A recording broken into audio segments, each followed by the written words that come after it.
Xin chào cô bác, anh chị và các bạn. Hôm nay mình chia sẻ món bánh bông lan cuộn để trang trí cho ngày Giáng sinh. Bánh kem mình trang trí đơn giản thôi mà rất là dễ thương luôn. Từ đây tới ngày Giáng sinh đó, mình sẽ làm nhiều cái bánh bông lan kem để chia sẻ cùng với cô bác anh chị. Cô bác anh chị thấy thích bánh kem nào thì mình cùng làm để cho gia đình mình thưởng thức nha. Mình cho 3 cái lòng đỏ trứng gà, chút xíu vani để cho cái lòng đỏ nó không có bị tanh á. Mình khuấy cái lòng đỏ này cho nó tan ra. Thành phần nguyên liệu thì mình sẽ để bên dưới video trong phần mô tả để cho cô bác anh chị dễ chuẩn bị nha. Đánh cho nó tan xong rồi thì cô bác anh chị để qua một bên. Tiếp theo thì mình đi đánh 3 cái lòng trắng trứng cùng với một tí xíu nước cốt chanh, khoảng chừng 1 muỗng cà phê nước cốt chanh vậy đó, và 55g đường. Cái máy của mình có 6 số thì trước tiên thì mình sẽ đánh ra số 2 nha. Mình đánh từ thấp lên cao á, giống như chữ V ngược á. Thấy lòng trắng trứng này nó nổi lên bọt bóng lớn á, thì mình sẽ cho đường vô. Đường này thì cô bác chia ra làm 3 lần để mình cho vô nha.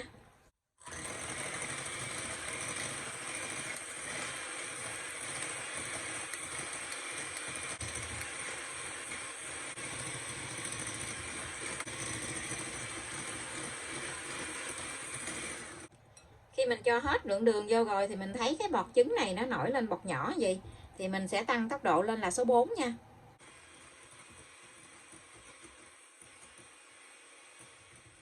Khi mình đánh mình thấy cái bọt bóng nó mịn lại như vậy thì mình sẽ hạ xuống còn số 2 và mình tiếp tục đánh. Khi cô bác anh chị mình đánh mình nhắc cái que đánh trứng lên nó có cái chóp câu nhỏ vậy là được nha.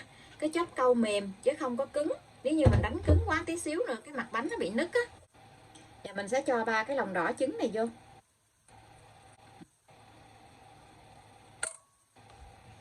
Mình dùng cái máy đánh trứng này mình trộn lên cho nó đều lại.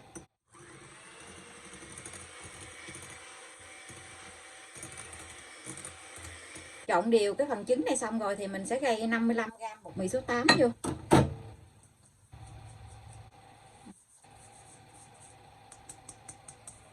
Mình dùng cái phới lòng này mình trộn lại cho nó đều.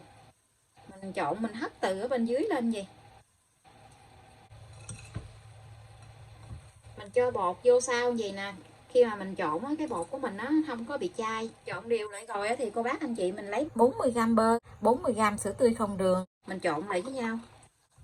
Mình lấy một miếng bột này nè mình cho vô trong sữa để mình khuấy ra cho nó tan á. Mình lấy ra một chút xíu rồi mình pha vô trong sữa vậy nè. Trộn bơ với sữa lại đều rồi thì mình sẽ cho vô trong bột. Dùng cái phới lòng nè mình trộn để cho nó đều lại. Sau cùng thì mình dùng cái muỗng dẹp nè mình dát cho nó sạch cái bột này lại, trộn lại cho nó đều hết nha. Mình trộn đều rồi thì mình sẽ cho vào trong khuôn để nướng luôn nha.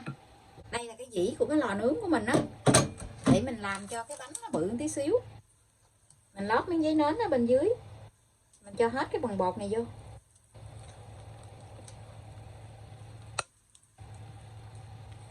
Mình cho bột vô trong khuôn rồi thì cô bác anh chị lấy cái đũa nhọn á, mình dàn cho cái mặt bánh nó đều ra. Bây giờ thì mình sẽ cho vào trong lò để nướng luôn nha.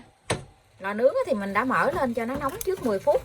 Lò nhà mình có 3 ngăn thì mình để ngăn thứ 3, tức là ngăn dưới của lò luôn.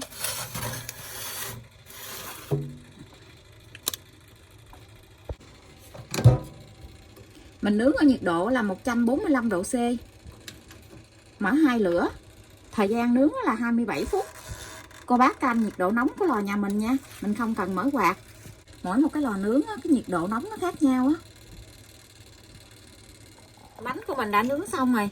Bây giờ thì mình sẽ hé cửa lò ra. Mình để cái bánh ở trong lò 3 phút nữa thì mình hãy lấy ra nha. Mình lấy cái bánh ra khỏi lò rồi thì cô bác anh chị lấy cái miếng giấy nến á, mình đậy lên trên cái mặt bánh gì để mình lật úp cái bánh lại. Mình cho cái bánh ra mâm. Mình lấy cái miếng giấy nến này ra luôn nè.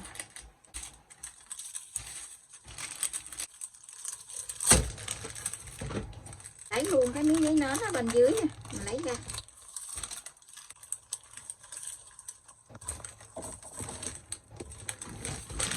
Mình sẽ cắt 2 cái góc xéo như vậy. Cái này nó giáp mí á, cho nên nó là mình cắt cho nó xéo xéo lại như vậy nè. Nó nhẹ tân à. Ồ. Cái Kìa bánh là nó xốp rồi nè. Cô bác anh chị nhìn thấy cái lỗ hơi của cái bánh nè.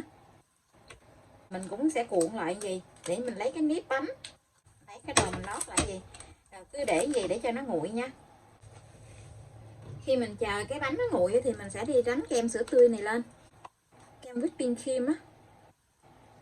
Cái đây là 200ml, mình đánh cùng với là 50g đường. Chỉ để sữa với đường thôi chứ mình không có để bơ.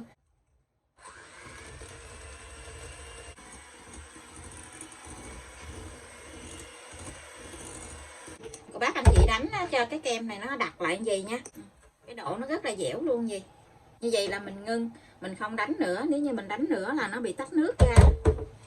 Cái kem này thì rất là dễ đánh nè. Mình đánh là mình thấy cái kem nó đặc lại gì là được. Bánh của mình bây giờ nó đã nguội rồi. Ở đây mình có trái cây nè, và có thêm ít bánh ngọt. Đây là bánh ống. Mình cho kem một lớp mỏng lên trên cái bánh gì nè, một lớp kem mỏng à.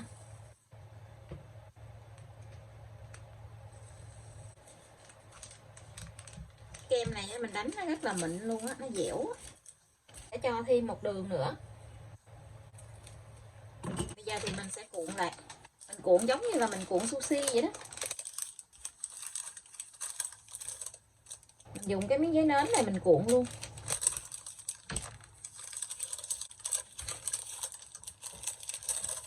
Cái miếng da bánh ở bên ngoài á, nó rất là bóng luôn, nó không có bị nứt gì hết á.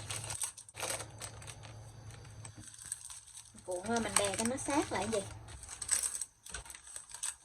Cứ để cho cái bánh nó tròn gì rồi mình để vào trong ngăn mát tủ lạnh cho cái bánh của mình nó giữ cái form tròn á. Cái bánh mình để trong ngăn mát tủ lạnh đã được 10 phút. Bây giờ nó đã định hình lại rồi nè. Bây giờ thì mình sẽ lấy ra mình cắt nha.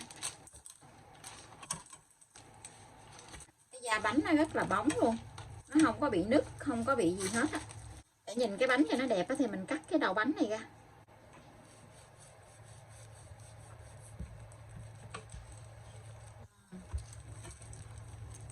Cái khoanh bánh của mình gì nhìn dễ thương quá ha.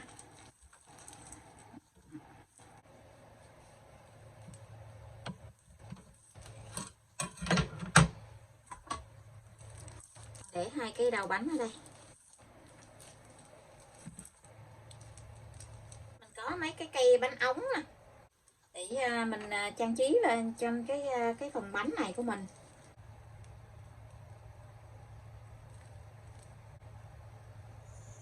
Mình sẽ cho nho lên. Nho này thì cô bác anh chị mình cắt ra làm hai gì nè. Sau cùng thì mình sẽ cho một ít bột sữa lên. Bột sữa hoặc là đường bột hay là bột hạnh nhân cũng được. Hôm nay thì mình làm bằng bột sữa. Đây là cái bánh kem mình đã trang trí xong. Hôm nay thì mình không có làm dâu tây mà mình làm trái nho. Ngày Giáng sinh thì cô bác anh chị làm cái bánh gì để cùng vui với gia đình nha. Cái bánh làm rất là dễ luôn á, mà mình cũng trang trí đơn giản, là không có cầu kỳ gì hết. Và bây giờ thì mình xin chào tạm biệt, hẹn cô bác anh chị và các bạn lại video tiếp theo. Cảm ơn cô bác anh chị và các bạn đã xem video của mình. Xin chào và hẹn gặp lại video kỳ tới.